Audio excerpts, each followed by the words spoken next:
পরিবারে আসা নতুন প্রিয় চাঁদমুখের নিরাপদ ভূমিষ্ঠের জন্য সুদূর চাঁদপুর থেকে ঢাকা এসেছিলেন পিতামাতা। জন্ম হয়েছিল সুস্থ শিশুর, কিন্তু কিছু বুঝে ওঠার আগেই শূন্যতায় হারিয়ে গেল বুকের মানিক। এ যেন হাসপাতাল ব্যবস্থাপনার দৈন্যতাকে আরও একবার উন্মোচিত করে দিল। হাসান মাহমুদের রিপোর্ট।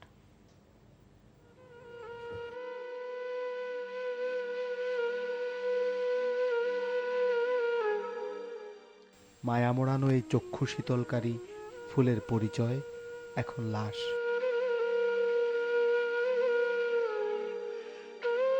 10 মাস 10 দিন ধরে অজানা কষ্টের জঠর পেরিয়ে নাড়ি ছেঁড়া বাছাধনের মিলেছে মরণের ছাড়পত্র।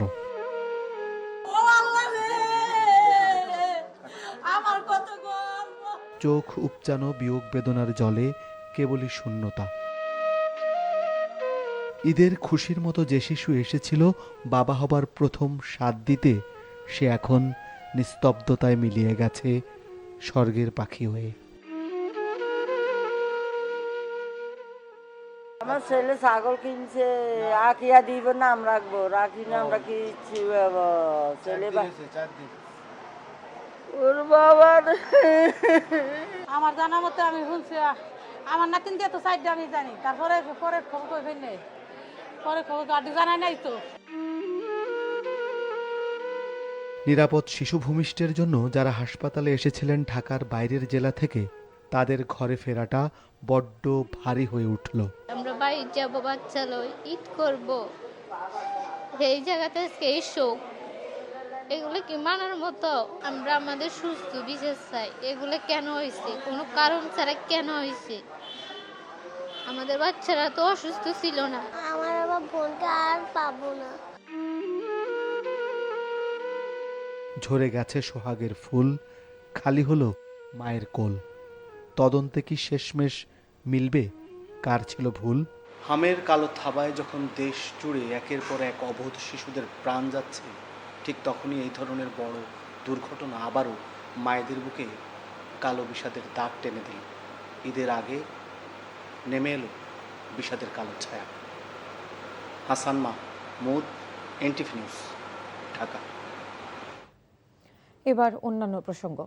পবিত্র ঈদুল আজহার বাকি আর মাত্র কয়েক ঘন্টা। পরিবার স্বজনের সঙ্গে ঈদ করতে শেষ মুহূর্তে বাড়ির পথে ছুটছেন মানুষ।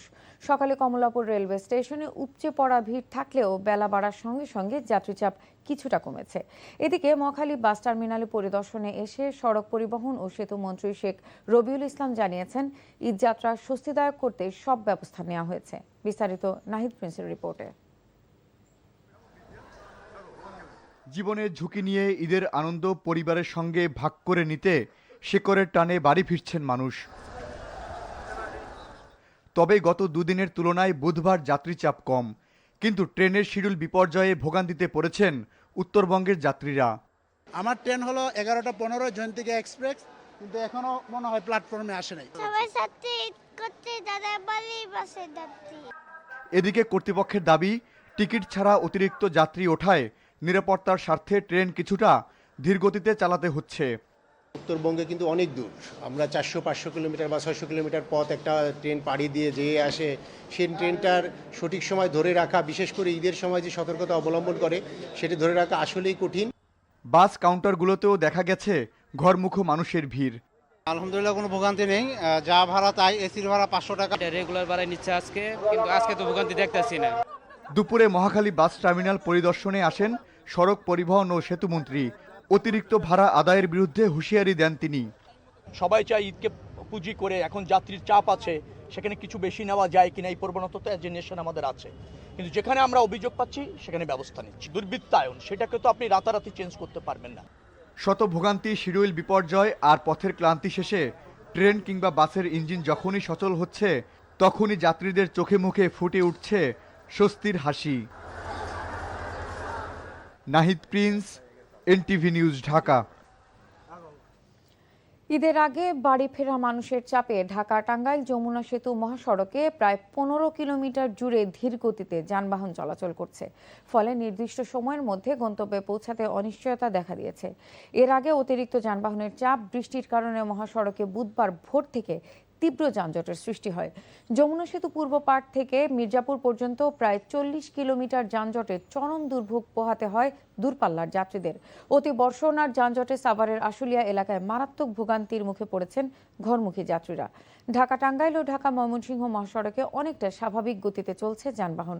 যানজট নিরসনে বিভিন্ন স্থানে কাজ করছে আইনশৃঙ্খলা বাহিনীর সদস্যরা। অন্যদিকে বৃষ্টি উপেক্ষা করেই দক্ষিণ পশ্চিমাঞ্চলের ঘরমুখো মানুষের চাপ বাড়তে শুরু করেছে মানিকগঞ্জের পাটুরিয়া ফেরিঘাটে।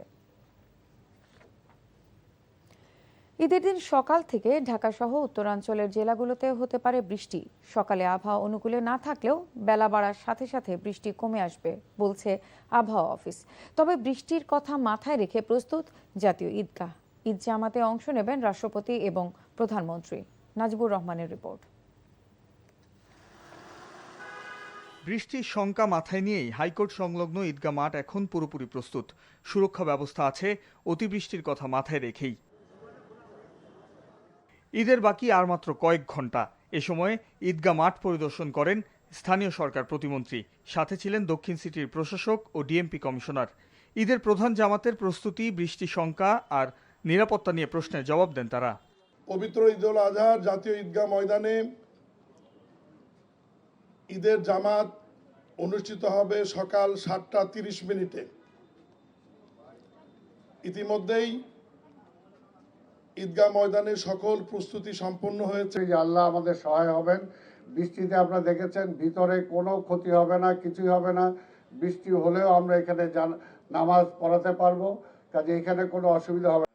আবহাওয়া অফিস বলছে বৃহস্পতিবার সকালে 30 মিনিট থেকে 1 ঘন্টা টানা বৃষ্টির সম্ভাবনা আছে ঢাকা সহ কয়েকটি জেলায়।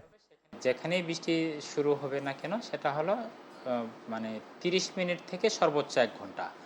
এই সময়ের মধ্যে বৃষ্টি হয়ে আকাশ মেঘমুক্ত হয়ে যেতে পারে। বৃষ্টির স্থায়িত্বকাল বেশি না হওয়ায় ঈদের আমেজে ভাটা পড়ার সম্ভাবনা কম বলছেন আবহাওয়াবিদরা। Najibur Rahman, NTV news, Dhaka. স্থানীয় সরকার মন্ত্রী মির্জা ফখরুল ইসলাম আলমগীর বলেছেন, দেশে কৃষি জমি অনেক কমে আসছে, তাই সরকারের চেষ্টা থাকবে কৃষি জমি নষ্ট না করে কিভাবে উন্নয়ন কাজ করা যায়। সকালে ঠাকুরগাঁও সদর উপজেলার জামালপুর ইউনিয়নে বিশ্ববিদ্যালয়ের স্থান পরিদর্শন শেষে তিনি কথা বলেন। আমরা যতটা পারি আমরা কৃষি জমিকে আমরা নষ্ট করব না, আমরা উপরের দিকে যাওয়ার চেষ্টা করব এবং সেটা অবশ্যই আমাদেরকে চিন্তা করতে হবে, কারণ বাংলাদেশের কৃষি জমি অত দ্রুত কমে আসছে, যেটা দেশের জন্য ভালো হবে না। সেই কারণে আমরা চেষ্টা করব যাতে করে সব দিক রক্ষা করে কাজটা করা যায়। 1 কোটি পিস কাঁচা চামড়া সংগ্রহের লক্ষ্য নিয়ে প্রস্তুত সাভার চামড়া শিল্পনগরী। কাল থেকেই রাজধানী সহ ঢাকার আশেপাশের এলাকার চামড়া আসবে এই শিল্পনগরীতে। শিল্পনগরীর 143টি কারখানায় চলছে বিরামহীন প্রস্তুতি। চামড়া সংরক্ষণে লবণ, সাদা চুন সহ প্রয়োজনীয় দ্রব্য এবং জায়গা ধুয়ে মুছে পরিষ্কার করছেন কর্মীরা। এজন্য নিয়োগ দেওয়া হয়েছে অতিরিক্ত মৌসুমী কর্মী। এছাড়া ময়লা আবর্জনা যাতে দ্রুত বর্জ্য পরিশোধনাগারে পাঠানো যায় তা নিশ্চিত করতে সংস্কার করা হয়েছে ড্রেনেজ ব্যবস্থা। অন্যদিকে প্রায় 12 লাখ পিস কাঁচা চামড়া সংগ্রহের লক্ষ্য নিয়ে সকল প্রস্তুতি সম্পন্ন করেছেন দেশের দ্বিতীয় বৃহত্তম কাঁচা চামড়ার মোকাম নাটোরের চকবৈদ্যনাথের ব্যবসায়ীরা। বরিশালের হিজলা উপজেলায় মেঘনা নদীতে কালবৈশাখীর কবলে পড়ে নৌকাডুবির ঘটনায় নিখোঁজ বাবা ছেলে সহ 3 জনের মরদেহ উদ্ধার করেছে পুলিশ। বুধবার ভোরে মেহেন্দিগঞ্জ উপজেলার ভাসানচর এলাকা থেকে স্থানীয় জেলে ও নৌপুলিশ নিখোঁজ নূর ইসলাম জমাদ্দার ও তার ছেলে ইব্রাহিম জমাদ্দারের মরদেহ উদ্ধার করে। এর আগে মঙ্গলবার সকালে পুরাতন হিজলা এলাকা থেকে নিখোঁজ হারুন বিশ্বাসের মরদেহ উদ্ধার করা হয়। সোমবার বিকেলে হিজলা ফেরিঘাট এলাকায় মেঘনা নদীতে কালবৈশাখীর কবলে পড়ে ইঞ্জিন চালিত নৌকাডুবিতে এই 3 জন নিখোঁজ হন। হিজলা থানা নৌপুলিশের ভারপ্রাপ্ত কর্মকর্তা গোবিন্দচন্দ্র দাস জানান, উদ্ধারকৃত লাশগুলো পরিবারের সদস্যদের কাছে হস্তান্তর করা হয়েছে। শরীয়তপুর সদর উপজেলার পৌর এলাকায় ঝোড়ো হাওয়া ও বৃষ্টিতে একটি 4তলা ভবনের রেলিং ভেঙে পাশের টিনশেড বাড়ির উপর পড়ে। শিশুসহ 4 জন এতে আহত হয়েছে। সকাল 9:30টার দিকে এই ঘটনা ঘটে। আহতদের মধ্যে সানজিদা নামে এক শিশুকে শরীয়তপুর সদর হাসপাতালে ভর্তি করা হয়েছে। অন্যদের প্রাথমিক চিকিৎসা দিয়ে ছেড়ে দেওয়া হয়েছে। এছাড়া ঝোড়ো হাওয়া ও প্রচণ্ড বৃষ্টির কারণে জেলার 6টি উপজেলায় আরও 6 জন আহত হওয়ার খবর পাওয়া গেছে। এর মধ্যে বেশিরভাগই ঘর ভেঙে গাছ পড়েও বজ্রপাতে আহত হয়েছেন বলে সদর হাসপাতাল সূত্রে জানা গেছে। এর মধ্যে শরীয়তপুর সদর হাসপাতালে ভর্তি রয়েছে 6 জন, 2 জনকে উন্নত চিকিৎসার জন্য ঢাকায় পাঠানো হয়েছে। ছোট ছোট কাপড়, নতুন বিছানা, নতুন নাম সবই প্রস্তুত ছিল, কিন্তু সবাইকে বিষাদে ভাসিয়ে নিভে গেল 6 নবজাতকের প্রাণ। রাজধানীতে মর্মান্তিক এই মৃত্যুর ঘটনা তদন্তে গঠিত কমিটিকে 72 ঘন্টার মধ্যে প্রতিবেদন দিতে বলেছে স্বাস্থ্য অধিদপ্তর। সালাউদ্দিন কাদেরের রিপোর্ট। রাজধানীর আদ্দিন হাসপাতালের পোস্ট অপারেটিভ ওয়ার্ড এটি, যেখানে বাবা মায়ের হাসিমুখ আর নতুন জীবনের কান্নার আওয়াজ শোনার কথা, সেখানে এখন শুধুই হারানোর আহাজারি। একই ওয়ার্ডে কয়েক ঘন্টার ব্যবধানে 6 নবজাতকের মৃত্যুর ঘটনায় স্বাভাবিকভাবেই ক্ষোভ ছড়িয়ে পড়ে পরিবারগুলোর মধ্যে। কিছুক্ষণ পরে শুনতেছি একে একে মারা যাচ্ছে। কেন মারা যাচ্ছে? সবাই বমি করতেছে। কেন? পরে আমি বলছি তাড়াতাড়ি আমার বেবিকে নিয়ে আসো। সকালবেলা ফজর আজানের সময় নামাজ পড়ে স্ত্রী ফোন থেকে বাবুর শরীর ভালো না, নার্স আছে, নার্স তো নাই। পরে আমি কিছু করার না আইসিইউতে নিয়ে আসি। আমি সাথে সাথে আইসা দৌড়ায় 5 তলায় নিয়ে গেলাম, নেওয়ার পর ভিতরে নিলাম, বাদে আমাদের বাচ্চাটা জীবিত রাখতে পারলো না। ঘটনার পর দুঃখ প্রকাশ করেছে হাসপাতাল কর্তৃপক্ষ। তবে কিভাবে 6 মৃত্যু হলো সেই প্রশ্নের উত্তর মেলেনি। আমি একজন মা হিসাবে বলতে চাই, এর চেয়ে বড় ব্যথা বা পেইন আর কিছু হতে পারে না। যে বাচ্চাগুলো মারা গেছে তাদের বাবা মার কষ্ট আমরা ফেরত দিতে পারবো না, কিন্তু যেন এই ধরনের ঘটনা শুধু এখানে যেন না হয়, এটা অবশ্যই আমাদের তদন্ত করতে হবে। ঘটনাস্থল পরিদর্শন করেছে স্বাস্থ্য অধিদপ্তরের ঊর্ধ্বতন কর্মকর্তারা। ঘটনা তদন্তে গঠিত 3 সদস্যের কমিটিকে 3 কার্য দিবসের মধ্যে প্রতিবেদন দেওয়ার নির্দেশ দেওয়া হয়েছে। সঠিক তদন্তের মাধ্যমে তাদের মৃত্যুর কারণ উদ্ঘাটন করা এবং তাদের ব্যবস্থাপনায় যদি কোনো ঘাটতি থাকে সেই লক্ষ্যে এই 3 সদস্য বিশিষ্ট উচ্চপদস্থ সম্পন্ন কমিটি আমরা আগামী 3 দিনের মধ্যে সর্বোচ্চ এই তদন্ত কমিটির রিপোর্টের পরিপ্রেক্ষিতে সরকার কঠোর ব্যবস্থা নেবে। সন্তান হারানোর পরিবারগুলোর প্রশ্ন, প্রতিবেদন এলেও কি ফিরে আসবে তাদের হারানো সন্তান? 6 শিশুর মৃত্যুর দায় কে নেবে? Salahuddin Kader, NTV news, Dhaka.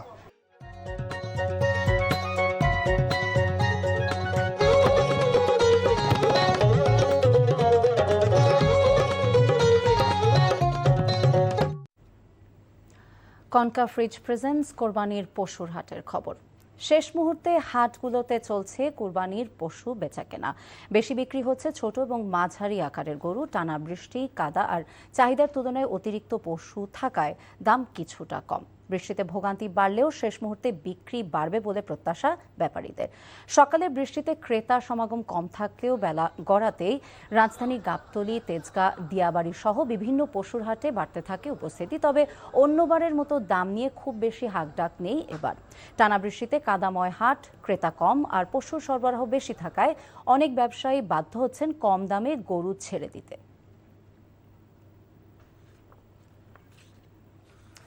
দর্শক, রাজধানীর পশু হাটের শেষ সময়ের বেচাকেনার খবর জানাতে যুক্ত হচ্ছেন সিনিয়র করেসপন্ডেন্ট খান আলামিন। আলামিন, আপনি কোন পশুর হাটে আছেন আমাদের জানাবেন এবং বেচাকেনা নিয়ে ক্রেতা বিক্রেতারা সেখানে কি বলছেন?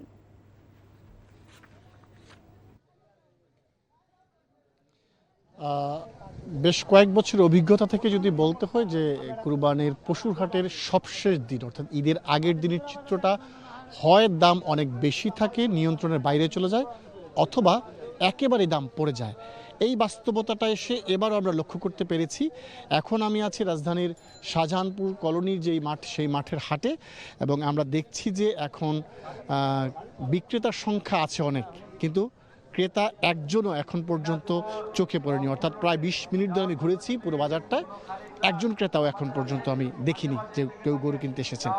আমরা বিক্রেতা যারা আছেন তাদের সাথে কথা বলেছি, কেউ জামালপুর থেকে, কেউ পাবনা থেকে, কিংবা দেশের বিভিন্ন জেলা থেকে এখানে এসেছেন গরু বিক্রি করার জন্য। 10টি, 20টি, 30টি করে গরু নিয়ে এসেছেন। গতকাল পর্যন্ত যে পশুগুলো তারা বিক্রি করেছেন সেগুলো মোটামুটি ভালো দাম পেয়েছেন, কিন্তু আজকে যেসব পশু তারা বিক্রি করেছেন তারা বলছেন যে প্রত্যেকটিতেই তাদেরকে লস গুনতে হচ্ছে, ক্ষতি হয়েছে তাদের কোনো কোনো গরুতে 10 থেকে 30-40 হাজার টাকা পর্যন্ত। ক্রেতারা যারা কিনতে আসছেন তারা এমন দাম হাঁকছেন যে তারা অনেকেই গরু বিক্রি করতে পারছেন না। বলছেন যে যেই গরু গতকালকে তারা 1,80,000 টাকায় বিক্রি করেছেন, সেই ধরনের গরু আজকে ক্রেতারা এসে মাত্র 1,20,000 টাকা হাঁকছেন, যার ফলে দেখা যাচ্ছে যে কেউ 20টি গরু নিয়ে এসেছেন, 15টি বিক্রি হয়েছে, 5টি গরু নিয়ে তারা আজকে বাড়ি ফিরে যাওয়ার জন্য প্রস্তুতি নিচ্ছেন। কেউ কেউ এরই মধ্যে তাদের গাড়ি নিয়ে চলে গেছেন এবং বেশিরভাগ যারা বিক্রেতা আছেন তারা তাদের পশুগুলো একসাথে করছেন এবং গাড়ি আসলেই একের পর এক তুলে তারা বাড়ির দিকে চলে যাচ্ছে। অর্থাৎ বলা যাচ্ছে যে একেবারে বাজারটা পড়ে গেছে, দাম একেবারে কমতি, যাতে যারা বিক্রেতা রয়েছেন তাদের ক্ষতি হচ্ছে। এই হচ্ছে শাহজাহানপুর পশুর হাট থেকে সবশেষ তথ্য। দর্শক, আমরা কোরবানির পশুর হাটের খবর জানছিলাম। পরিবার স্বজনের সঙ্গে ঈদ করতে শেষ মুহূর্তে বাড়ির পথে ছুটছেন মানুষ। কমলাপুর রেলওয়ে স্টেশনে বেলা বাড়ার সঙ্গে সঙ্গে কমেছে যাত্রীর চাপ, তবে ট্রেনের শিডিউল বিপর্যয়ে ভোগান্তিতে পড়েছেন উত্তরবঙ্গের যাত্রীরা। এদিকে যমুনা সেতু পূর্ব পাড় থেকে মির্জাপুর পর্যন্ত প্রায় 40 কিলোমিটার, ঢাকা টাঙ্গাইল মহাসড়কে 15 কিলোমিটার এবং সাভার এলাকায়ও যানজটের নাকাল হতে হচ্ছে ঢাকা ছেড়ে যাওয়া মানুষকে। তবে মহাখালী বাস টার্মিনাল পরিদর্শনে এসে সড়ক পরিবহন ও সেতু মন্ত্রী শেখ রবিউল আলম জানিয়েছেন, ঈদযাত্রা স্বস্তিদায়ক করতে সব ব্যবস্থা নেওয়া হয়েছে।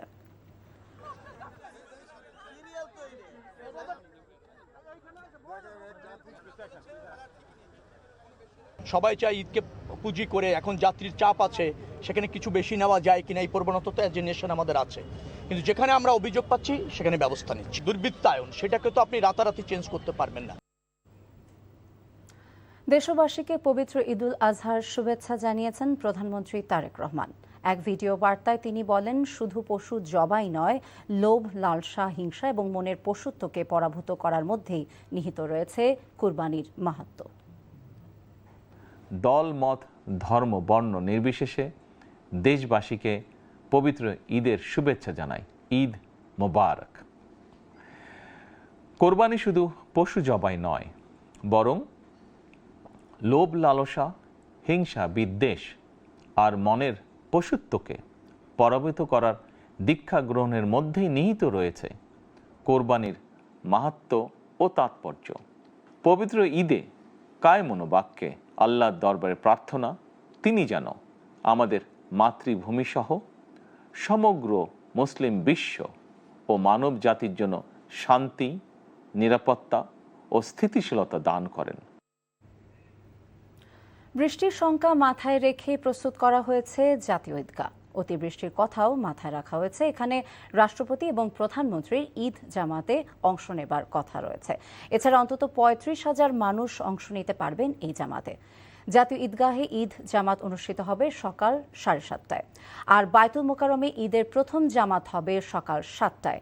এদিকে ঈদের দিন সকাল থেকে ঢাকা সহ উত্তরাঞ্চলের জেলাগুলোতে বৃষ্টি হতে পারে বলে জানিয়েছে আবহাওয়া অফিস, তবে বৃষ্টির স্থায়িত্বকাল বেশি হবার সম্ভাবনা কম।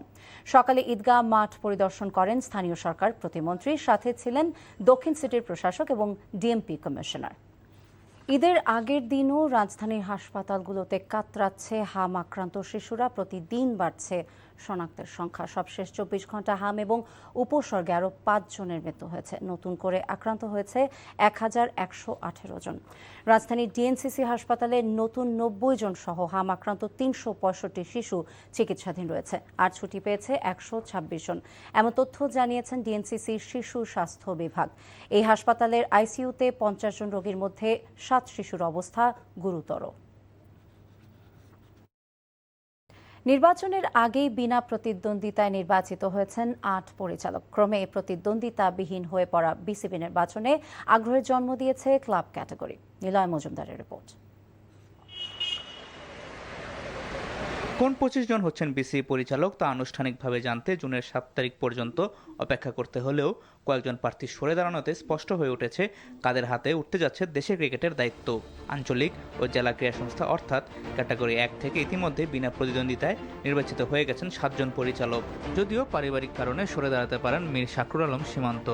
এই বিষয়ে তার সঙ্গে যোগাযোগ করার চেষ্টা করা হলেও তাকে পাওয়া যায়নি। এদিকে বর্তমান অ্যাডহক কমিটির সদস্য হলেও প্রথমবারের মতো নির্বাচিত কমিটির অংশ হতে যাচ্ছেন সাবেক অধিনায়ক মিনহাজুল আবেদিন নান্নু। জানিয়েছেন পরিচালক হিসেবে তার কর্মপরিকল্পনা। খেলোয়াড়দের সুযোগ সুবিধাগুলি দেওয়া যায় সেই জিনিসগুলি কাজ করতে হবে, প্লাস আমাদের হাই পারফরমেন্স ইউনিটটা যদি রেডি করে ফেলতে পারি এই সবারই কিন্তু উপকৃত হবে এবং এটা নাম্বার অফ অনেকগুলি প্লেয়ারকে একটা স্ট্যান্ডার্ডের মধ্যে আনা যাবে। এই মুহূর্তে প্রতিদ্বন্দ্বিতার আভাস পাওয়া যাচ্ছে ক্যাটাগরি 2 অর্থাৎ ক্লাব প্রতিনিধিদের মধ্যে। এ ক্যাটাগরিতে 12 জন পরিচালকের পদে লড়বেন 16 জন প্রার্থী।